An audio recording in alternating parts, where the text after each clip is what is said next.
عورت کا مرد کی زندگی میں دو طرح سے کردار ہے، ایک مثبت کردار، دو منفی کردار۔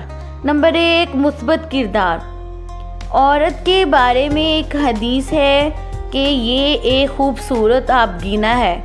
عورت کے بغیر زندگی میں کوئی رنگ نہیں۔ عورت اللہ کا بہت خوبصورت شاہکار ہے کہ اس کو مرد کی تسکین کے لیے پیدا کیا گیا۔ عورت ماں کی صورت میں وفات پا جائے تو وہ گھر قبرستان لگتا ہے۔ عورت ماں کی صورت میں ایک نسل کی نہ صرف پیدائش کا ذریعہ ہے بلکہ ان کو پروان چڑھانے، تربیت کرنے، ان سے بے انتہا اور بے لوث خدمت اور محبت کا بھی پیش خیمہ ہے۔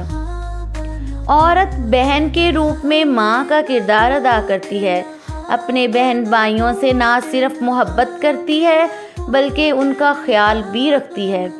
بیوی کے روپ میں عورت ایک اچھی ماں، نرس، خانسامہ، ٹیچر، موٹیویشنل اسپیکر، ہیلپر، غمگسار، ملازمہ سب کا رول ادا کرتی ہے، اور مرد کو وہ سکون اپنی قربت میں دیتی ہے جو دنیا کے کسی رشتے سے اس کو حاصل نہیں ہوتا۔ بیٹی کے روپ میں ایک بہت احساس والا رشتہ ہے جو شادی سے پہلے بھی ماں باپ پر جان نچھاور کرتی ہے اور شادی کے بعد بھی ماں باپ کی فکر میں رہتی ہے۔ عورت بعض جگہ پر مرد سے بہت زیادہ نرم دل اور خدا ترس ہے۔ عورت اگر کسی کے لیے نرم گوشہ رکھے تو اس کی ہر طرح سے مدد کرتی ہے۔ عورت نیک ہو تو حدیث کے مطابق سونا، چاندی، دولت سے بھی زیادہ قیمتی ہے کہ اس کو دنیا میں موجود ہر نعمت سے قیمتی کہا گیا ہے۔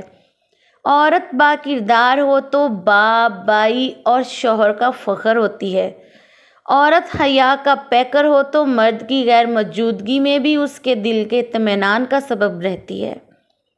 عورت کو جب شوہر سے حقیقی معنوں میں محبت و عزت اور احساس ملتا ہے تو وہ اپنے سب سے عزیز رشتے ماں باپ، بہن بھائیوں پر بھی شوہر کو مقدم رکھتی ہے۔ عورت میں وفا ہو تو وہ اچھے شوہر کا ہر حال میں ساتھ دیتی ہے۔ عورت نکاح کے ذریعے مرد کے ایمان کی تکمیل کا ذریعہ ہے۔ عورت سمجھدار ہو تو مرد جب انتہائی مشکلات میں ہو یا کسی مسئلے پر پریشان ہو تو اس کو ہمت و حوصلہ بخش کر اس کو سکون دیتی ہے۔ عورت فرمانبردار، باکردار، پرخلوص، وفادار، مخلص شوہر کو ٹوٹ کر چاہنے والی ہو تو مرد کی زندگی مکمل ہو جاتی ہے۔ نمبر 2، منفی کردار۔ عورت منفی کردار ادا کرے تو معاشرے میں بہت سارے مسائل کی جڑ عورت ہوتی ہے۔ عورت ایک مرد کے پیچھے لگ کر دوسری شادی شدہ عورت کا گھر اجاڑ دیتی ہے۔ ساس کے روپ میں بیٹے کو بھڑکا کر اس کو بیوی سے نہ صرف بدگمان کرتی ہے بلکہ اکثر زبردستی طلاق کروا دیتی ہے۔ دیورانی، جٹھانی کی شکل میں دوسری بہوؤں کو نیچا دکھانے کے لیے سازشیں کرتی ہے۔ نند کی صورت میں بھابھی کا جینا دوبھر کرتی ہے، بھائی بھابھی کی زندگی میں مداخلت کرتی ہے۔ بہو کی صورت میں اگر منفی کردار ادا کرے تو بیٹے کو ماں سے، بھائی کو بہن سے چھین لیتی ہے۔ عورت بد کردار ہو تو نسلیں تباہ ہو جاتی ہیں، بچے بگڑ جاتے ہیں۔ عورت بد زبان ہو تو مرد کا صبر ختم ہو جاتا ہے اور بعض اوقات ایک اچھا مرد بھی مجبور ہو کر اس پر ہاتھ اٹھانے کا گھٹیا کام سر انجام دے دیتا ہے۔ عورت کی بد کرداری کی وجہ سے جاہل گرانوں میں قتل و غارت ہو جاتی ہے۔ عورت حیادار نہ ہو تو معاشرے میں بے حیائی اور مرد سے بہت سے مخفی گناہ کروانے کا موجب بنتی ہے۔ عورت لڑاکا طبیعت ہو تو اپنے سے جڑے ہر شخص کا سکون تباہ کرتی ہے۔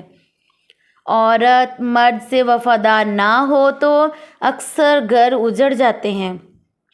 عورت اولاد کی تربیت اچھے طریقے سے نہ کرے تو اولاد آوارہ نکل آتی ہے، مگر اولاد کی تربیت میں شوہر اور پورا سسرال شامل ہوتا ہے۔ عورت اکیلی ان کی تربیت نہیں کر سکتی۔ عورت نسلی نہ ہو تو شوہر ذہنی مریض بن جاتا ہے۔ عورت ماں کی صورت میں اولاد میں انصاف نہ کرے تو اولاد ذہنی مریض بن جاتی ہے اور جرائم میں مبتلا ہو جاتی ہے۔ عورت منفی بریفنگ دے کر اکثر اپنی بیٹی کا گھر اجاڑ دیتی ہے۔ عورت فضول خرچ ہو تو گھر بنانے کی بجائے شوہر کا پیسہ اجاڑتی ہے۔ عورت غیبت، بہتان، چغلخوری، سازشیں کرنے میں بھی بہت رجحان رکھتی ہے۔ حدیث ہے کہ تم میں سے بہتر وہ ہے جو دوسروں کو نفع پہنچائے۔